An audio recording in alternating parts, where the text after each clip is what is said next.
Kim Mills for us tonight. Hello, everyone, and thank you for joining in. It's my pleasure to introduce Kim Mills. She'll be speaking about more than enduring, thriving as a military family. And in this session, we're going to hear tips and resources on how a mom, a military spouse, maintains professional resiliency, personal responsibility, and Kim will share some tools around how you can make the switch from enduring to thriving. Kim Mills is a military spouse of over 18 years, the mom of 3 amazing kids, one of which is currently in the reserves, and their dog Trooper is also a big part of their life. Kim and her family currently reside in Edmonton, Alberta. She is the author of the military romance series, The Way Home, and you can purchase a copy of her book on Amazon. She has her own blog, She is Fierce, which some of you may be familiar with. Kim has traveled around the country telling mostly funny stories about life as a military family. She's had the privilege of sharing her stories and speaking at 22 MFRCs and MFS functions.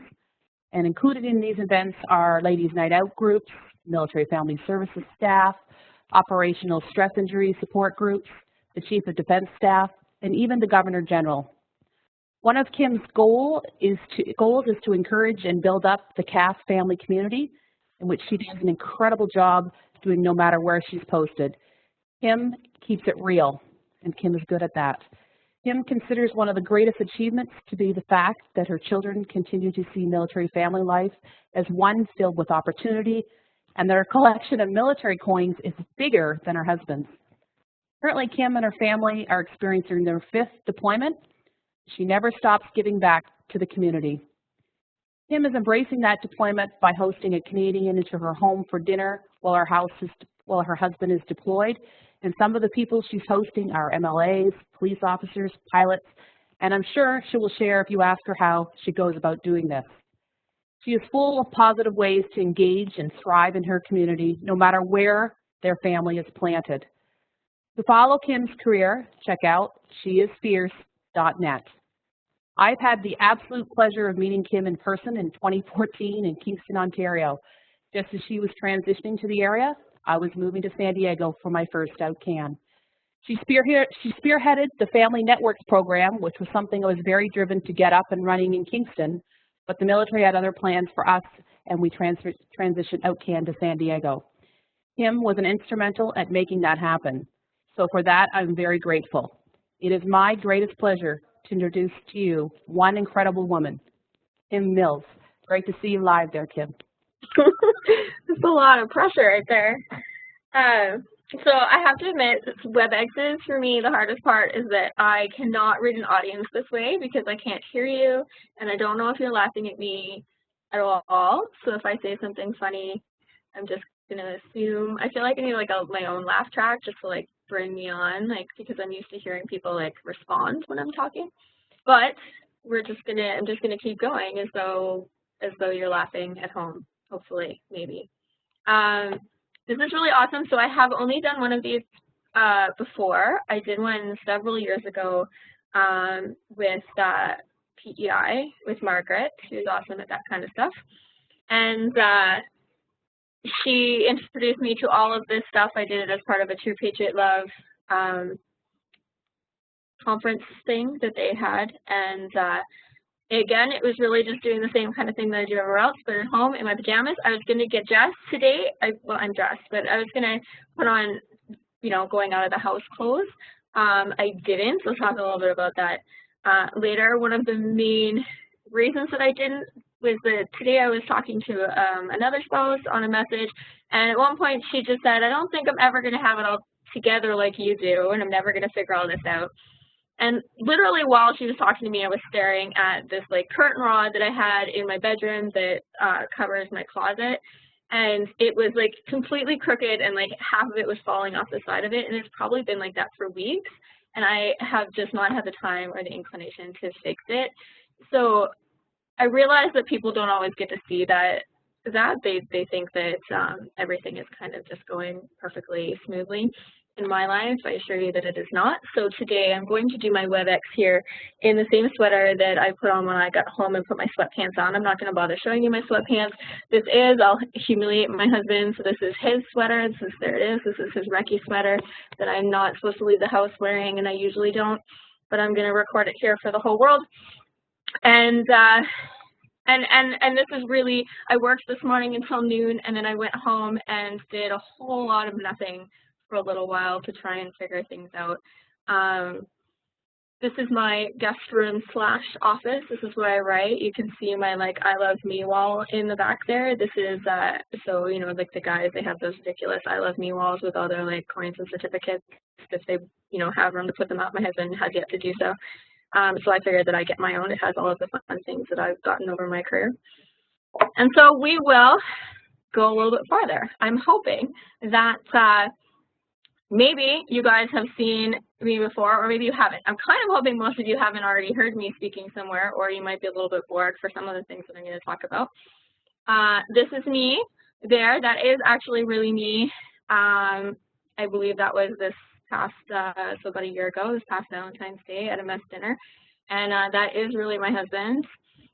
It's a terrible picture of him, but I like it because it's a good picture of me. Did you ever, I actually don't care what he looks like in pictures. I care what I look like in pictures. And I look kind of nice in that picture, so I picked that one, and he's not here to complain. So he does have a distinguished lack of hair in real life, and a lovely scarlet mess kit that is my favorite. And these are my kids. So that really is my oldest son in the back there. His name is Caleb. He is 17. He just joined the Loyal Edmonton Regiment about a year ago, and he's just finishing up basic training. So he's also in the middle of diploma exams right now because he's in grade 12, and he does basic training on the weekends. A sad thing about being part of a Reg Force family when you join the reserves is I think most 17-year-olds would kind of get a big head about it, feel real cool while they're walking around in their combats because, no one else is. He went to a Remembrance Day at his school. He was wearing his combats because he doesn't have a dress uniform yet, and there was only one other kid there that was in the military. They sat up in the front. You would think that that would bring on a sense of accomplishment. My child, on the other hand, has been part of our family for too long, and he was like, I was just hoping nobody would really notice me because I'm just a reservist that's untrained, and that's why I don't have my DEUs. So he really hasn't had the chance to feel too big-headed about his journey so far. I'm sure that will come eventually. He did join the infantry, but he's doing really great, and he loves it, and we're really happy that he's found his place.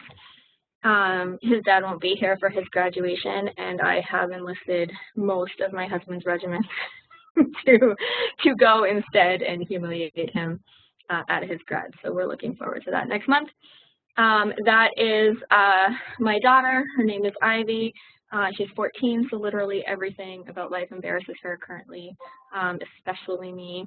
I am terribly embarrassing, even just by standing near her or even just breathing too loudly, I think, around her. It's all quite awkward for her.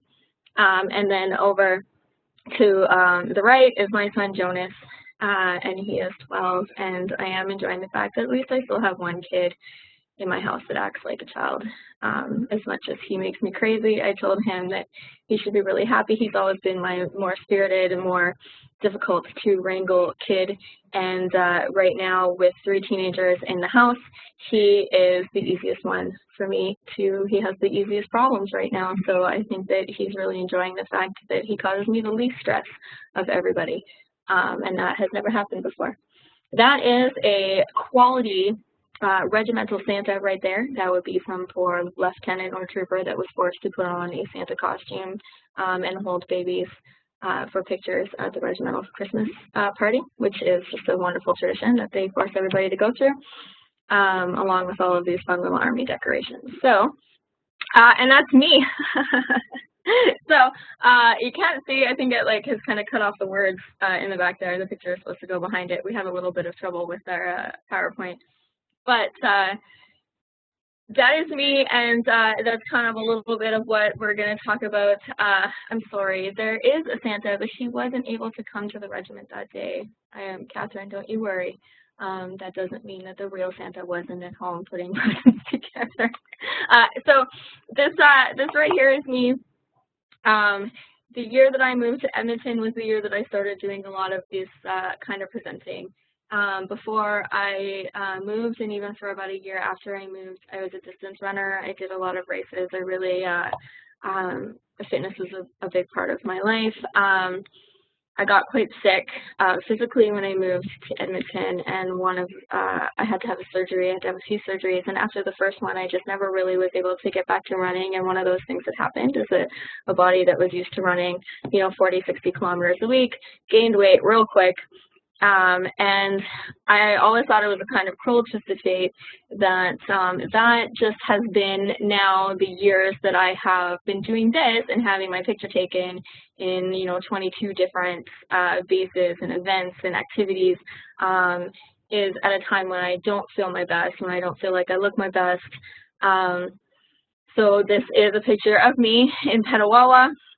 I had actually what I was doing was describing how I usually look in pictures to the lady who works for the Petawawa News. And while I said that, most people take a picture of me while I'm talking and I look like this, and that's when they took the picture. And then they used it as an April Fool's joke. They sent it to me on April Fool's to convince me they were going to use it as their promo pictures for a bunch of things. So that is me keeping it real right there. That is also what I look like, not just this right here. This is, however many hours of work before a mess dinner. And this is just, me in the middle of telling a story, which is more about what I look like right now. So today, what we're going to talk about, and I called it More Than Enduring, and Moving to Thriving as a Military Family. So one of the things that I've noticed that we say a lot when we talk about military life is that we just have to get through things. We just have to get through the next deployment. We just have to get through the next posting. We just have to get through the next absence. And sometimes it's a 2-week time period or a 6-month time period. We just have to power on. We just have to get through it. We just have to move past it.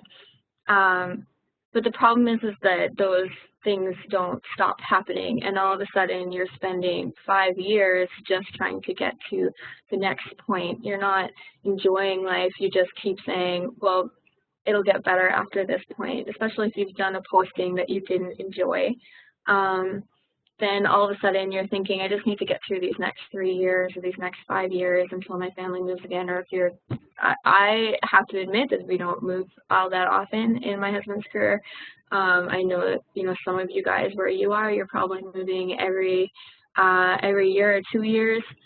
But sometimes we get to places and we think we just have to get past this point. And I was looking at my husband's career, and my husband just reached his 20 years in the forces, and I kept thinking back to all of the time he spent away and all of the places we've been that we didn't want to be, and all of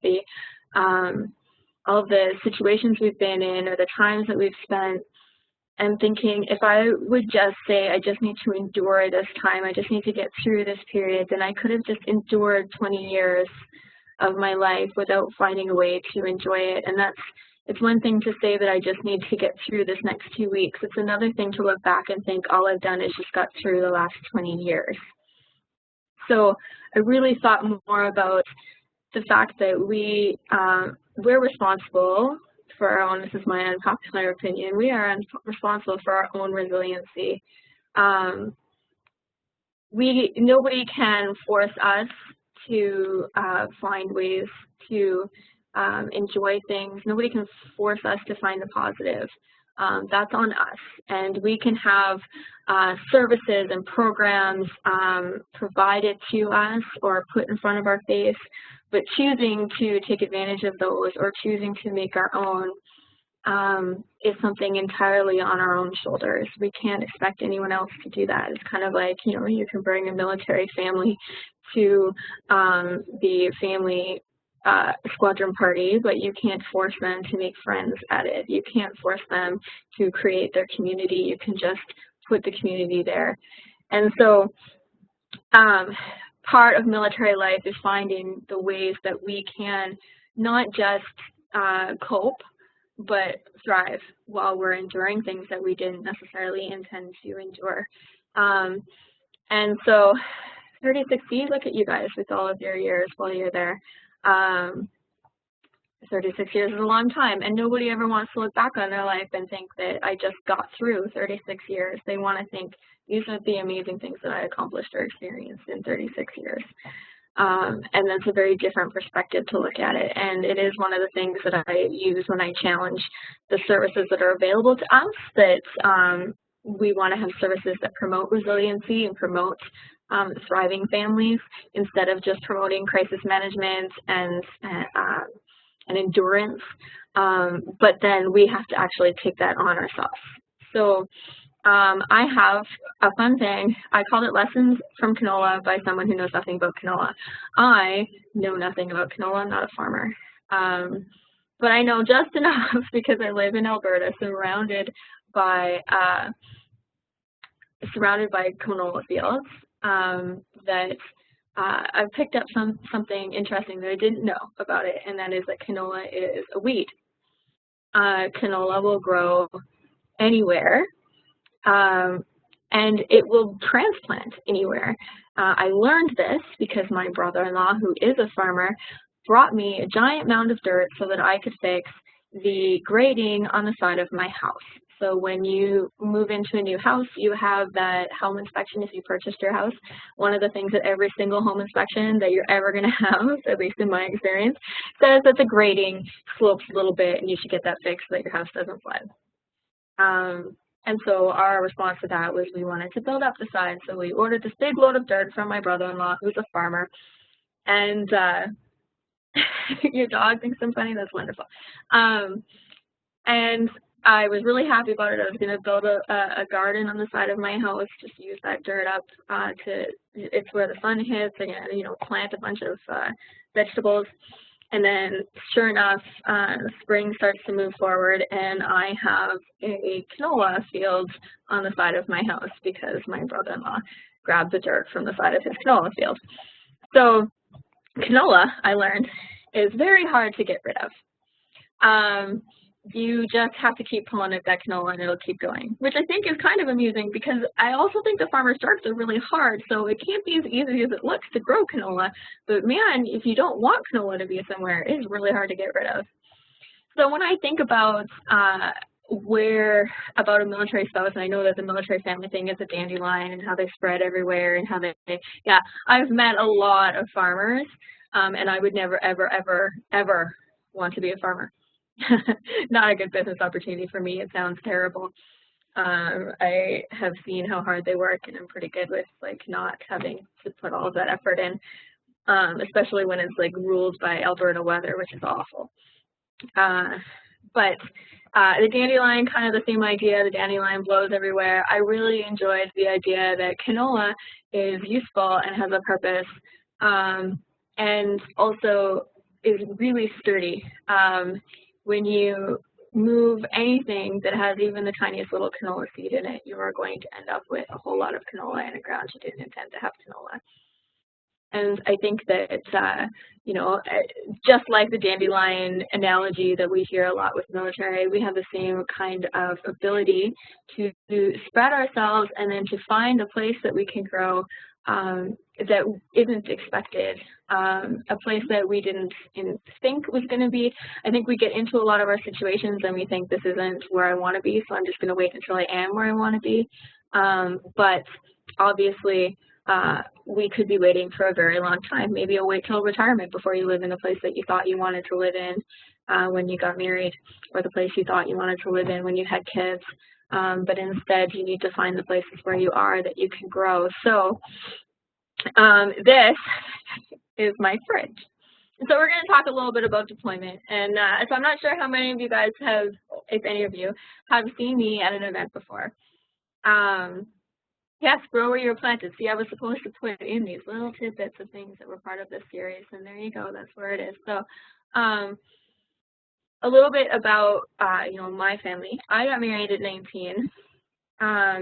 I was absolutely one of those people that my husband got sat down by his chain of command before our wedding and counseled about whether or not that was a good idea. Obviously, he convinced them that he was going to get married anyway. We got married in May of 2001, which it sounds like, hopefully, I can't see you guys, so it's really hard to age my audience. Sometimes I do this event with audiences that do not know what the world looked like before the internet. I, on the other hand, do. And I also knew what it was like to marry a member before 9/11. It was about 9 months before 9/11 when I got married. Oh, see, I love it. You guys are, at least not making me feel like babies.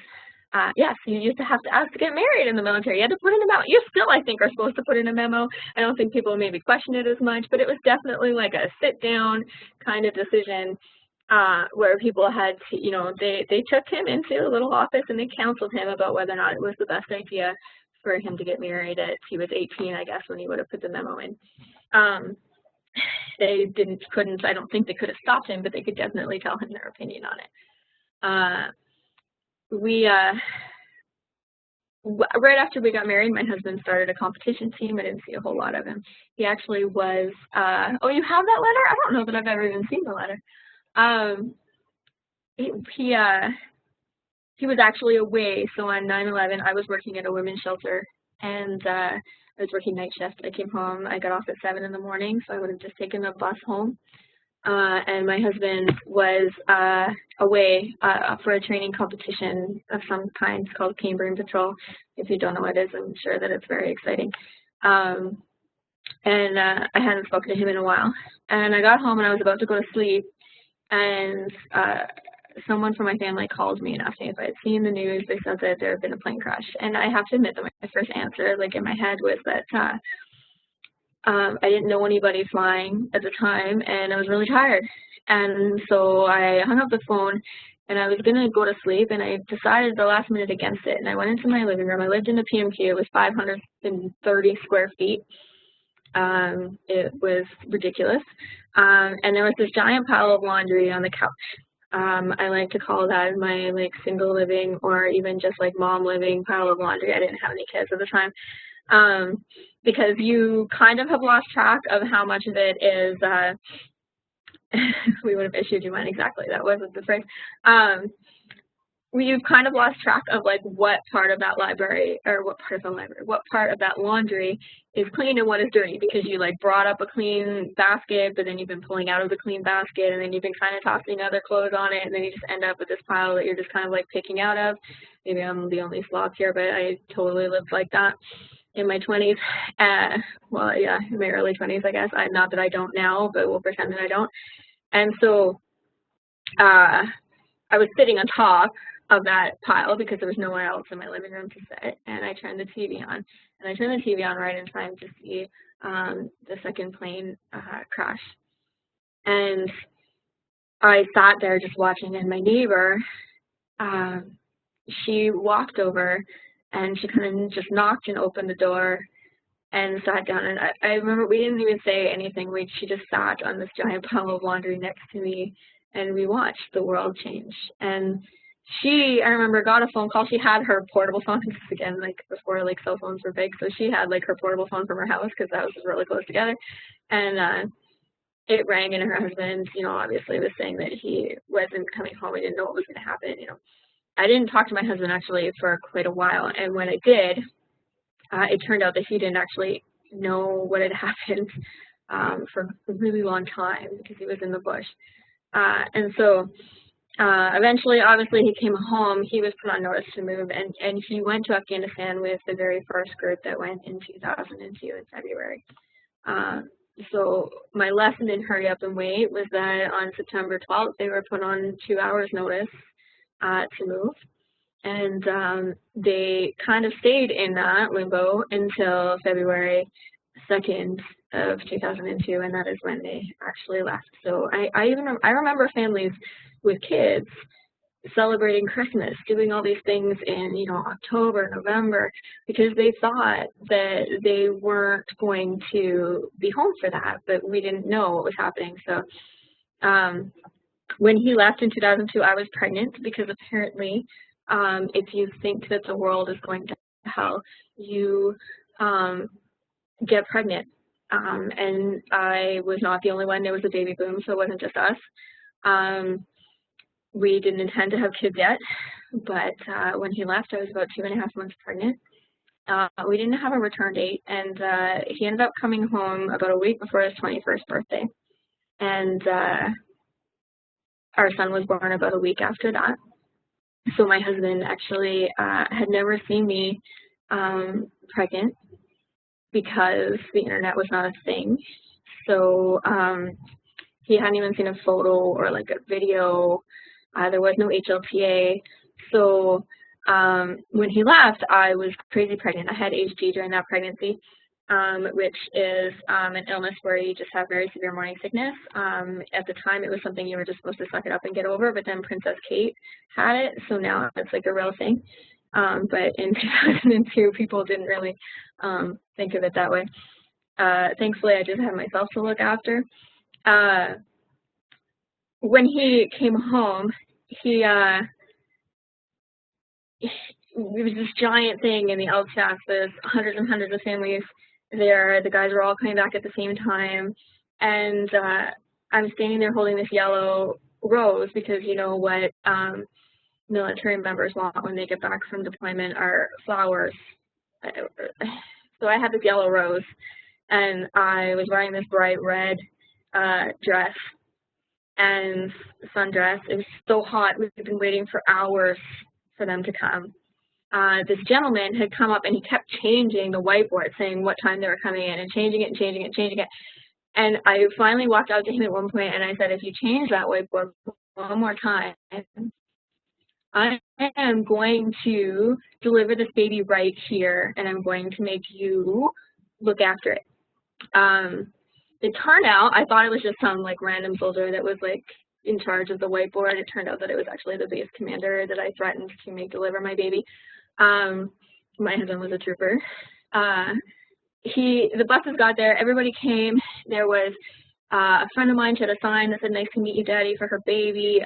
She was crying, she couldn't find her husband. I helped her. I had a friend of mine who, her husband, her boyfriend was proposing at that moment when they got off the bus, and I knew that he was going to do that, so I had a, we'll date ourselves, disposable camera that I used to take a photo of him and his proposal, handed it to her. Still couldn't find my husband. The media cameras were following me because it looked like a real good story, because I'm like waddling around, like ridiculous, like, and at the end, like, I'm looking around, I'm like, well, it is going to be a good story because my husband isn't here. He didn't get off the bus. And then someone came up behind me, put their arms around me, and so it was my husband. It turns out that he definitely had seen me. He did not recognize me at all. He walked right by me. He came up behind me. I turned around, and the video that the news caught was just enough for them to hear his very first words to me in person in 6 months, which were, "You're huge." And we're still married. So that was our first deployment experience. My husband came home to a wife that it had been 18 months that we'd been married, and he'd been home for like 3.5. He had a very difficult time reintegrating from that deployment, and that's his story to tell, but it wasn't easy. He came home to a baby in a week, 2 weeks, and then we moved. We had bought a house, and so we were moving about 5 weeks after he got home. And I would like to recommend for anyone that hasn't yet experienced reintegration that you would pick like one of those things to do and not like all of them. Like nobody should like reintegrate while moving houses and having a newborn. But we did. And when we got to our new place, we spent a long time just trying to like piece ourselves back together, and without any of this stuff, without any of the MFRC related information, without like a lot of the resources that are available right now that I hope people get to access to understand we thought we were the only people that weren't just deliriously happy that he was home. And there was so much pressure that there should just be so much more happiness and so much less anger and frustration that just made it worse and worse and worse. We had about a year, and then he went to the forest fires the day before our son's first birthday party. And then he went back to Afghanistan, and then 2 years after that, he went back to Afghanistan. And our youngest son was born in the middle of that third deployment to Afghanistan. And I think that something that I've learned in maybe in the past 5 years, talking to the spouses that are now my age and older, the ones that were the spouses of the guys that were with my husband on that first tour, is that we were all a little bit messed up, but none of us were saying anything. And one thing that really stuck out to me was that I remember thinking to myself, our husbands were sleeping in the damn lawn furniture. And then we were going to baby showers and just talking about, isn't it just great that they're home? It's so nice that they're home. We're just happy that he's home.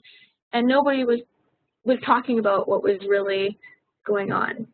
And that kind of has been a lot of realized over in my own self-analysis that that's kind of been how I ended up here, was that I just really felt that people needed to understand that everybody was struggling, that everything was messy, that they weren't the only people there that weren't piecing everything together perfectly, because I didn't realize that.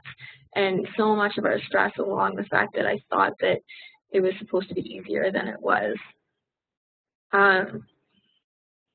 Anyway, eventually my husband was posted to Kingston, and we did 3 years in Kingston, where he was part of the 1st Canadian Division, and he eventually went on a deployment out of Kingston. And I kind of moved into a different stage of life where my kids were a little bit older. I could breathe. It is definitely a part of, it's like a hard-earned reward when your kids can stay home by themselves and you can get groceries or like milk without having to like pack all 3 of them into a car seat. So it was a new experience for me. But I was, talking with other families. I did do some contract work at the MFRC, and families would say things to me like, "You don't understand, Kim, it's so much harder when your kids are younger." And I realized how often we put ourselves into these little holes where these bubbles where we think that we're the only people that are experiencing the things that we're experiencing. Because, I mean, of course it's different when the kids are younger, and obviously it's something, but, I mean, obviously my kids weren't birthed teenagers either, but it's so hard to see past our own struggles. I remember when my kids were really little thinking like, well, it must be so much easier for parents when their kids are older. And now that my kids are teenagers, and I think how much harder it is than I thought it was going to be, because teenagers just have bigger issues. And so when we're sharing within the community, we have so much that we can learn from each other. And so as we kind of move into this, so this is my, I made this year this wonderfully lovely little post for Canadian Military Family Appreciation Day, or something ridiculous new day that they came up with. Not ridiculous, sorry, I shouldn't say that, but it was a new day that came up, and I wanted to celebrate it. I wrote something real nice and heartwarming, and then later on in that same day, this happened. So I was trying to carry too many things in the house at the same time. My husband was away, and I tried to put milk in the fridge. I was holding like 3 things at once, and I tried to open the door with like my elbow or something, and I dropped one of the milks, and it exploded all over the floor and my fridge. And if you look, like right underneath next to the fridge to the left, that's my dishwasher. And what I learned is that your dishwasher has a hole underneath it, and then there's a pipe that goes down to drain the dishwasher. And also what can go through that hole into the basement is milk, which started dripping on my daughter who was trying to change the laundry. So I stood there for a very long time, and then I wrote something entirely different. I wrote what military life also could look like. And it didn't always look like really heartfelt posts about how wonderful my life had been and all the lessons that I had learned. Sometimes it just looked like complete garbage. And me like sitting on the couch not cleaning up a giant mess of milk because I just need 5 minutes before I can bother looking at it. And there has to be a balance in there. So that is where we come to the idea of finding what else we can do with the kind of lot we've been given. I have traveled to a lot of MFRCs, and in that I've had the opportunity to expand my view of military life outside of what it looks like for the people that I am closest with. So here in Edmonton, I meet most families that are like us, and for us, deployments were a big part of our journey. Absences were a big part of our journey. Postings were not as much. The things that were really contributive to military life in my head weren't things that other people thought were meant military life to them, because they came from it at a very different angle.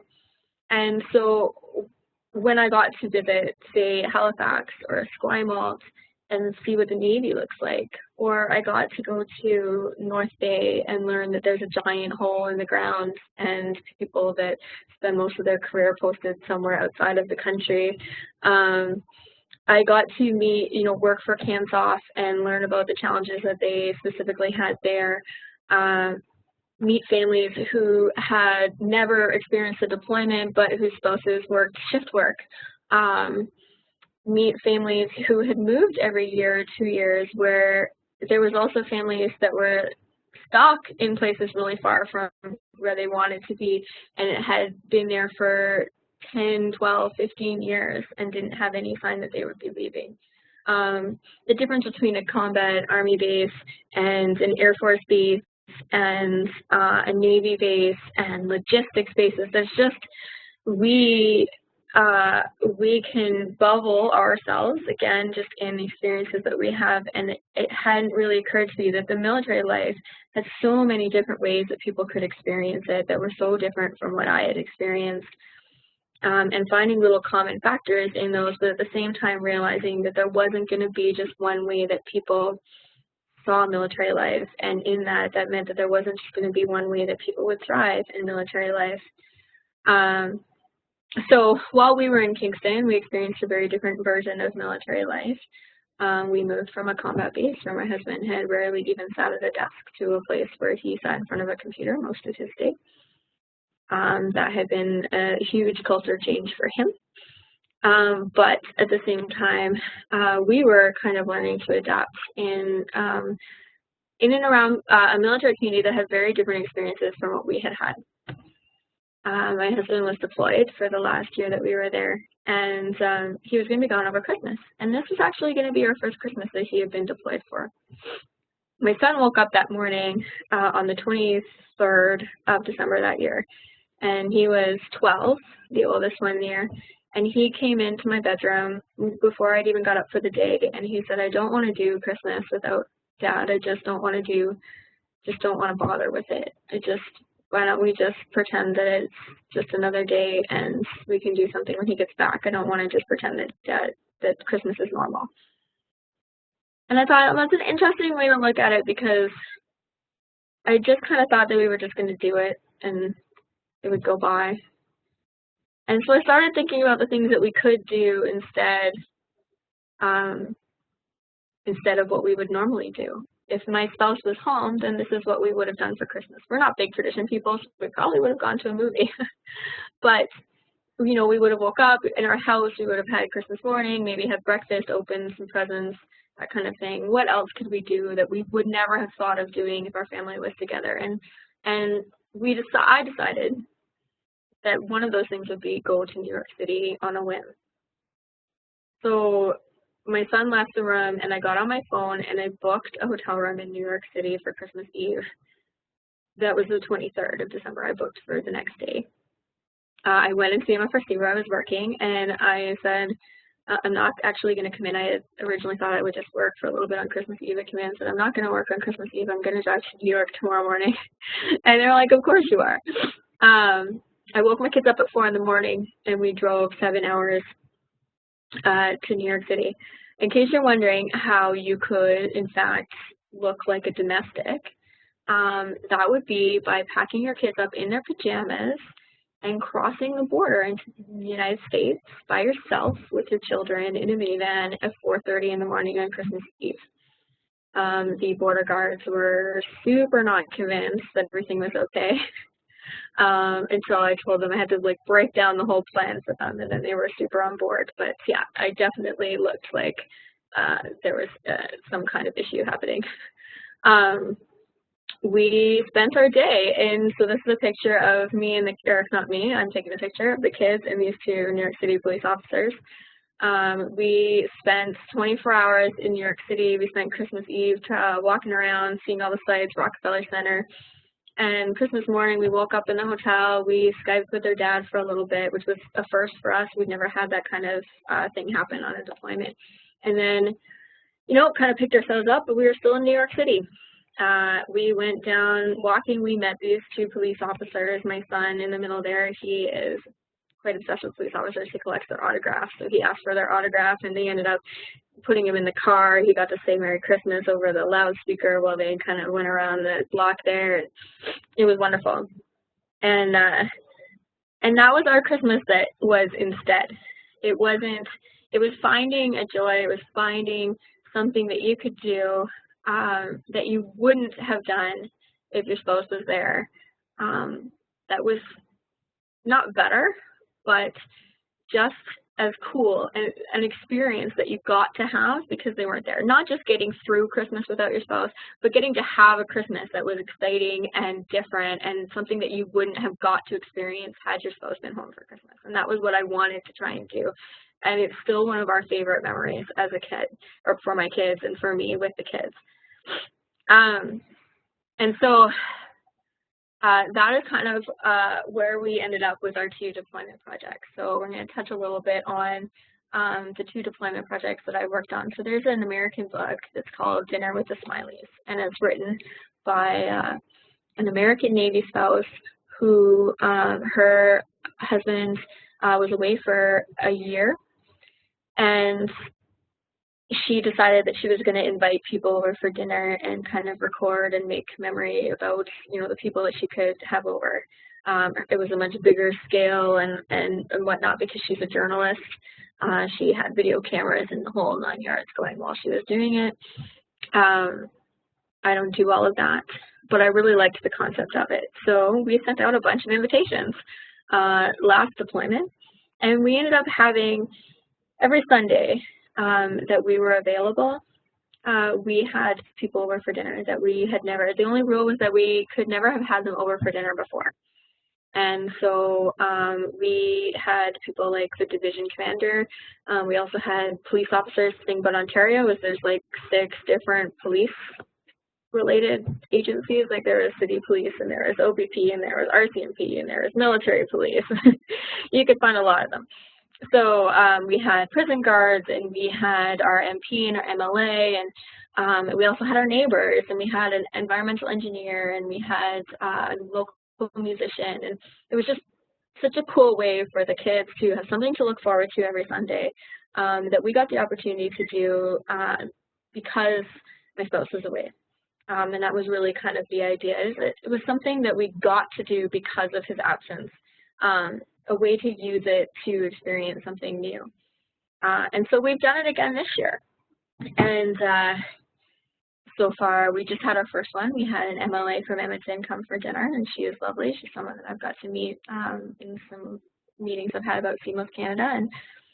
And coming up, we have the division commander, and we have Jalen Nye, who's a talk show host here, and we had a meal where a bunny died. We super did, Jordan.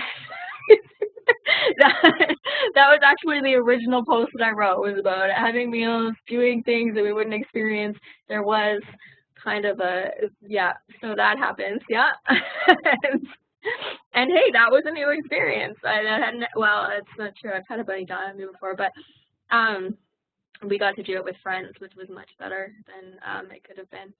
So we moved on from that project to here. Now that we've taken it on here, I've really I love the ways that you can just, it's interesting because I get a lot of emails back from people and they'll be like, what is your purpose? Or how much does your dinner cost? And like, it's legitimately just like a friendly invitation to dinner.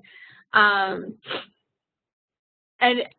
it amazes me that people say yes. I've gotten some kind of interesting inquiries back from people that I was not expecting, and I can't say who they are quite yet because I'm going to hopefully be able to write about them later. But people will say a lot of the times like, oh, well, Kim, like you have this ability to open. And most of these people have no idea who I am. Like, let's not overindulge Kim's ego and thinking that there is like a celebrity status involved with who I am. It's really not the case. Most of the people that we invite over are just like, oh, well, I guess some random chick in Edmonton wants to have us over for dinner, so we'll be nice to her because her husband's away. I don't think that it's something that only I get to do, so I'm hoping that other people will see it as, you know, ways that they also, not everybody wants to have people over for dinner every Sunday. That is a fun thing that I like to do, but it might not be what you like to do. But what it is making a list of what is in and out of your control. So when I was pregnant with my daughter, it was the only pregnancy that my husband was home for. We had this like ridiculous, now in hindsight, because it was the Army, so I don't know what we were thinking, plan that we would get pregnant immediately following his return from a deployment, and so that he had the best chance of being around for a pregnancy and delivery. So I can pinpoint the day that happened, and my kids don't like me to tell that story. And unfortunately, by the time I went into labor, my husband was in Wainwright. And so I'm really terrible at pregnancy, like really bad.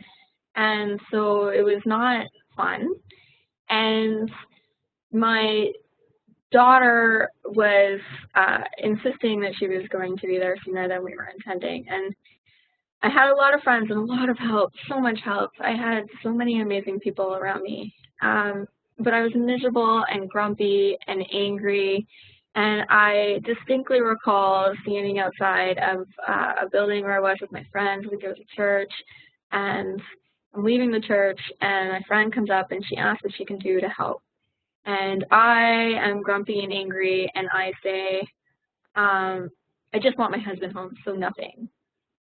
And she just very sternly looked at me and said, I can't do that. So you're going to need to figure out what we can do to help you, because we can't do that. So either be miserable or think of something else that we can do to make it better. And that was a little bit of tough love, but I needed to look at what could be done in my situation instead of just focusing on the fact that I was angry that I was there doing it by myself. And so I really challenge myself when I get into places where I feel like there's nothing that can be done to improve my situation, to improve where I'm at. I have a heater going on in here, it's minus 1,000, and now I'm too hot. I need to make a list for myself, and the first list is what is out of my control, what can I not fix? Most of the time that starts with, my husband is not here. I'm not able to contact him, or I'm not able to control when I can talk to him. I've never had extended family that's lived particularly close to me. The closest they've ever been is about an hour. And so I can make a list of things that I can't control. I can't control the fact that I have to do most of this stuff by myself. I can't control the fact that I don't have extended family nearby. I can't control the fact that my husband is away. Maybe I can't control an illness or a pregnancy or our children's issue or problem or a school commitment or whatever it is that's on my mind. I can't control that. And it's okay to just acknowledge those things that you hate that you can't control. But the next list is what you can control. What can I do about this to help make it easier for myself? And sometimes that takes a good look at how many people have offered support that I haven't had an answer for them. Is there a way that I can help? No, I'm fine. Instead of, actually, I don't know how I'm going to pick up this child because I have to be over here to pick up this child. And this is still something I do. I literally this morning messaged another military spouse and said, my daughter's supposed to babysit for you and I'm really sorry, but can you pick her up to babysit because I'm supposed to drop her off, but I just realized I'm supposed to be in another place at the same time. Recognizing the things that we're making harder for ourselves because we can control them, but we're choosing not to pick the path of least resistance. One kind of really interesting part of military life is the Martyr Olympics. And it's this idea that we are in competition over which one of us has had it worse. And so people feel silenced because they don't have the ability to, they don't want to say their struggles because somebody else in the room has had a worse struggle than them. Or we don't give people the opportunity to feel heard because we need people to see how much worse it's been for us. Yeah, and I call that the Martyr Olympics. It's like when, and this is a very broad generalization, but I often say that this is something like,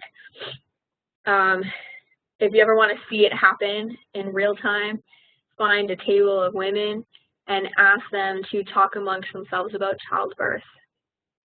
And there will always be someone who gave birth to a 10-pound baby on the side of the road and then had their 2 toddlers help them walk back to their house while they were breastfeeding. And it's never going to be a competition that you're going to, nobody's going to feel better by the end of the discussion because it's always going to be about whose is worse. It's a funny fact that I don't think, as a broad generalization, men have the same kinds of competitions. I feel like when men compete with each other, it's about who can do things the best. But when women compete with each other, we compete about who's had the worst time at things. And part of it is kind of a sense of pride that we get over the idea that we have endured more than the next person. The problem is not just that we silence other people with our struggles by constant need to one-up them. And I do have to say that there's a difference between competing in the Martyr Olympics and sharing, because sometimes we're just all sharing our reality, and that's okay. But we know the difference, ladies. When we're talking, you might not all be ladies, but we know the difference. And so not only do we silence people when we have that, nobody feels supported when we do that, but we don't accept help that we maybe could have or should have, I've found, because we have this sense of, I'm going to get through this and be able to say that I did it by myself. And really fun fact is that when we get to the end of this life, there is no medal for the person that did it completely alone. Nobody is going to be celebrated. There's not going to be a ticker parade for anyone just because they managed to get through everything by making it as hard for themselves as physically possible by refusing help. We are not going to make anything better or win any prize by refusing to accept the help that's offered or find the help that we need.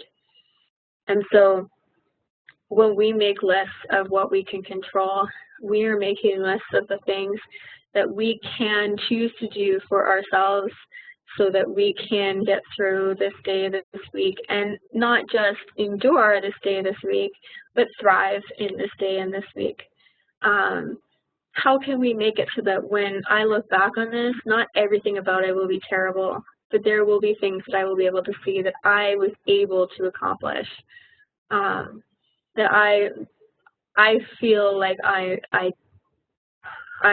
gained from this experience instead of just got through it or instead of just lost.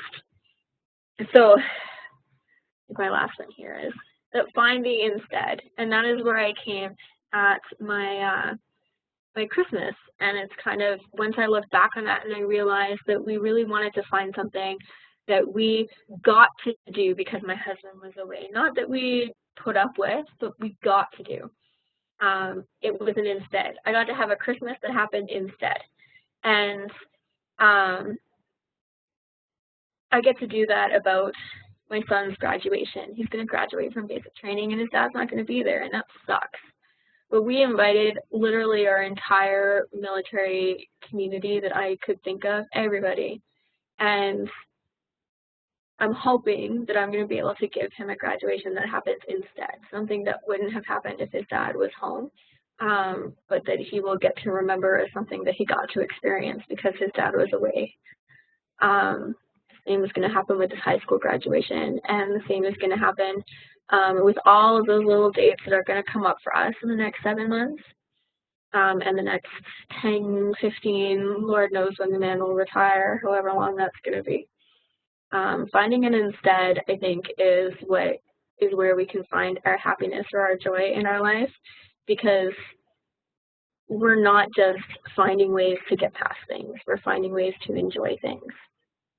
So I think the next one, oh look, there's me and all the ways you can find me. So I'm like super impressed with my time because I've never actually spoken where there's like a timer right in front of me that I got to like keep looking at and try to watch myself. This is also where you can find me on the internet, and hear like all the same things. I feel like I meet a lot of people and I am constantly at a disadvantage because they know a lot more about me than I know about them. And then I don't really know how to answer them a lot of the times because I feel like every story that I try to, like, I want to tell them, like, I'm much more exciting on the internet because I used up all my good stories on the internet. And I don't have anything fun to tell people. So, but you can find me on there, and then you can hear all my good stories that you will at least make up for the fact that I'm much more boring in real life. So. Oh my goodness, Kim, not boring at all. That was amazing, and you had a lot of laughs in the chat, little LOLs, little smiley faces flashing. I was trying to make myself feel better by looking at them, like, okay, yeah. Somebody's listening. We were trying to flash little smiley faces and laughing emojis while you were talking, and I just wanted to... How do you think to talk to like a blank computer screen? So. I did it earlier this week, and you were absolutely correct. You're waiting for some sort of response, and then I would just... counteract it with a nervous giggle. So I just want to say thank you for coming and sharing all of this with us. Your vulnerability and authenticity is pretty much just oozing out of your whole being, and I love that. And we've been talking a lot about both of those concepts throughout our last 2 days. So sort of as we were looking here, I just